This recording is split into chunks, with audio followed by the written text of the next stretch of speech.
आज है day 93 mission Hindi for UP police constable, UP लेखपाल और यूपी टेट के लिए। आप सभी लोग जानते हैं मैं व्यंजन संधि आपको पढ़ा रहा था, तो उसी श्रृंखला को आज आगे बढ़ाएंगे और आज हम जो पढ़ेंगे व्यंजन संधि में वो पढ़ेंगे नियम नंबर 7। और नियम नंबर 7 क्या कहता है आपके सामने लिखा हुआ है, क्या सा जो सपेरे वाला होता है, सा से पूर्व यानी कि सा से पहले केवल छोटे आ और बड़े आ को छोड़कर कोई भी स्वर आ जाए तो सा सपेरे वाला जो है वो सा षटकोण वाले में परिवर्तित हो जाता है। ठीक है, लेकिन कंडीशन ध्यान रखना, स्वर तो हो कोई भी स्वर हो लेकिन छोटा आ और बड़े आ को हमको छोड़ना है। क्यों? क्योंकि नियम यही कहता है। ठीक है, जैसे हमने आपके सामने एग्जाम्पल लिख दिया तो आपको ये सारी चीजें बहुत अच्छे से समझ में आएंगी।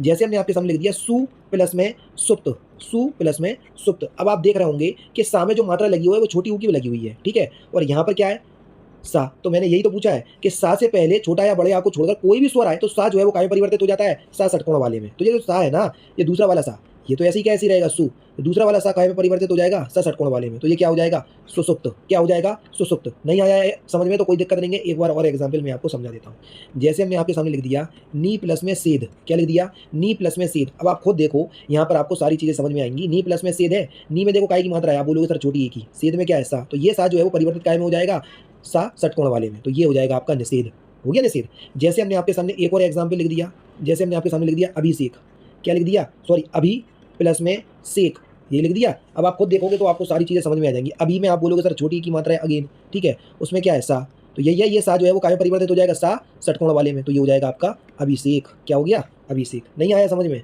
एक और एग्जाम्पल बता दें, तो चलो भैया एक और एग्जाम्पल बता दे रहे हैं। जैसे हमने आपके सामने लिख दिया युधि प्लस में स्थिर, यही है। अब आप देखो युद्धि में आप बोलोगे फिर से छोटी की मात्रा है सर, ठीक है, और यहाँ सा है, ये सा सलजम वाला जो है वो काय परिवर्तित हो जाएगा, सा षटकोण वाले में। ठीक है, तो लेकिन सॉरी सलजम वाला नहीं है, सा सपेरे वाला है, लेकिन सा आधा है तो जो षटकोण वाला सा आएगा वो भी क्या आएगा, आधा ही आएगा। तो ये क्या हो गया, युधिष्ठिर। क्या हो गया, युधिष्ठिर। समझ में आया? तो ये है भैया। लेकिन इस नियम के 3-4 जो है वो अपवाद है, वो आप थोड़ा और देख लो क्योंकि आपको ये सारी चीज़ समझ में आ जाएगी। जैसे बी प्लस में स्मरण, यही है, तो इसका जो संधि रूप बनेगा वो यही बनेगा विस्मरण। क्यों? क्योंकि ये नियम फॉलो नहीं कर रहा है।